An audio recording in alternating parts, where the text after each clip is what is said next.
Candidates, today we are taking a look at binary subtraction, subtracting in base 2. Binary subtraction is just the same as denary subtraction in the sense 0 minus 0, we get 0, 1 minus 0 equals to 1, 1 minus 1 equals to 0, but when it's 0 minus 1, that way we need to borrow from the left column, and our borrow is worth 2. Let's take a look by working from the right to the left. From column 1, 0 minus 1, we cannot subtract, so we borrow from the left, and our borrow is worth 2. So in the current column, it's now 2 minus 1, and we get 1. Moving on to the next column, 0 minus 1, it can't. So again, we need to borrow from the left, and now 2 minus 1, we get 1. Proceeding on to the next column, 0 minus 0, it's 0.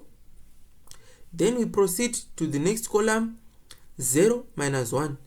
0 minus 1 we cannot subtract, so we have to borrow from the leftmost column, and now our borrow is worth 2.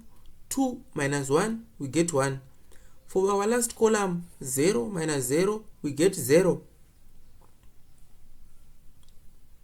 So our final answer becomes 01011 base 2.